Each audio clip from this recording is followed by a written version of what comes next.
¿Piensas que llegará algún día que va a desaparecer el miedo? Creo que es imposible. Hemos de aprender a convivir con ello. Cierto es que hace miles de años nos permitía sobrevivir, ya que habían muchas amenazas reales de vida o muerte. Y tanto a la especie humana como cualquier otro animal nos ha permitido desarrollarnos hasta el día de hoy. De todos modos, hoy estamos en una situación totalmente diferente, ya que ¿cuántos de nosotros hemos sentido miedo realmente de una situación de vida o muerte? Creo que muy pocas veces durante nuestra vida. Entonces, este miedo que nosotros sentimos muchas veces es por una causa totalmente, digamos, irracional, ¿no? No es un miedo que nos va a permitir sobrevivir. Y en relación con todo esto, podemos diferenciar dos tipos de miedo: los miedos heredados y los miedos aprendidos. Los miedos genéticamente programados son todos aquellos que van relacionados con amenazas que hemos sentido en el pasado, es decir, todas nuestras generaciones anteriores, como pueden ser la muerte, los fenómenos naturales, etc. En cambio, los miedos aprendidos son la gran mayoría, como pueden ser el miedo a la exposición en público, el miedo al rechazo, el miedo al qué dirán.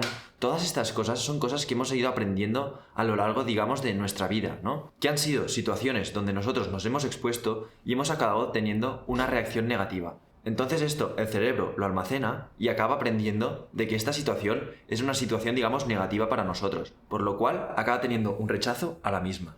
Una vez distinguidos estos dos tipos de miedos, sabemos que los primeros nos ayudan a sobrevivir, es decir, nos evitan cualquier amenaza real del exterior. En cambio, los segundos son un poco más a nivel personal, ¿no? Es decir, los que nos limitan quizá en nuestro día a día. Y por eso hemos de saber qué hacer y cómo lidiar con los mismos. El sentir miedo es inevitable. Todos nosotros lo sentimos. Es verdad que en algunas situaciones hay gente que siente mucho más miedo que otras, pero es por la simple exposición al mismo.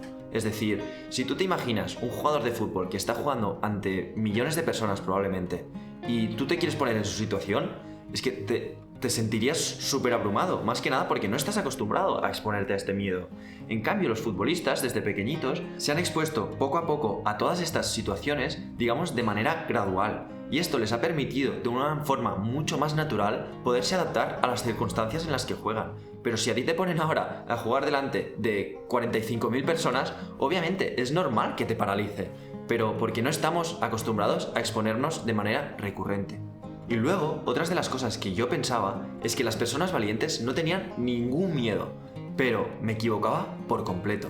Porque todas esas personas que definimos como valientes, atrevidas, no son aquellas que no sienten el miedo, sino son aquellas que lo saben superar. Por mucho que sientan esa sensación que les quiera paralizar, saben manejar todas esas emociones y al revés, utilizarlas a su favor.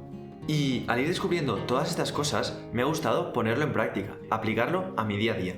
Como deportista he tenido muchísimos miedos y de hecho los sigo teniendo, pero a la hora de afrontarlos los veo desde otra perspectiva. Como cuando me siento paralizado o me empiezo a poner en tensión, identifico que es un miedo, ¿no? Que me está llamando la atención. Y entonces identifico qué es lo que me está causando todo esto. Muchas veces es la sensación del qué dirán o el tener miedo a equivocarme. Pues entonces siempre me imagino la peor situación que podría pasar en ese momento. Y a partir de aquí aprendo a convivir con el qué pasaría si yo me equivocara y lo hiciera todo mal. O sea, es decir, que no hiciera un buen partido, que me equivocara en todas las cosas que hiciera, cualquier cosa que te imagines, o sea, lo peor. Y es aquí cuando la magia aparece. Porque cuando empezamos a ser realistas de que el peor escenario no es tan malo como nos imaginábamos, empezamos, digamos, a dejar ir, a tener mucha más capacidad de decir, bueno, pues vamos a intentarlo, no tienes tanto miedo, se te quita un poco esa sensación de tensión, ¿no? Estás mucho más liberado porque básicamente no tienes tanta presión en equivocarte, en hacer las cosas mal, porque dices, ostras, pues si lo hago mal, tampoco es tan malo, ¿no?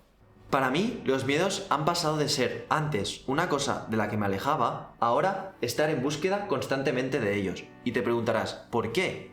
Pues simplemente estos miedos me hacen de guía. Ahora me expongo de una manera muchísimo más controlada a estas situaciones para poder sacar una mejor versión de mí mismo, porque esos miedos te paralizan, pero a la que lo miras con otros ojos y lo interpretas como una manera de aprender, una manera de salir de tu zona de confort. Se acaba convirtiendo casi en un juego, es incluso divertido, te lo digo en serio. Es como si dijéramos irónicamente que disfruto del miedo. Aprendo a verlo en vez de como un enemigo, como una cosa que me aporta a crecer, ¿no? Es como exponerme a situaciones de manera recurrente que me sean como un reto, ¿no? Y a partir de aquí acabo siendo una mejor versión de mí mismo, porque aprendo cosas nuevas. Y al superar los miedos, te hace sentirte... Es que es indescriptible. Te hace crecer de una manera exponencial. Y cuando empecé a aplicarlo a mi día a día, me parece todo muchísimo más divertido. Y las situaciones que me provocan como más tensión son las que más atención pongo en aprender, en sacarle mucho más partido a las cosas. Todo se convierte como en una especie de juego. Al final, yo no soy nadie para decirte qué has de hacer, o si esto es mejor o esto es peor. Lo que intento es compartir mi experiencia, por si algo te resuena o te puede ayudar en cualquier sentido, pues estaré súper agradecido. Pero lo que intento es que no nos tomemos todo tan en serio y tan a pecho, sino que aprendamos a disfrutar creciendo, básicamente. Así que muchas gracias por quedarte hasta el final. Si quieres ver más, haz clic en este vídeo y por favor suscríbete. Nos vemos en el próximo vídeo.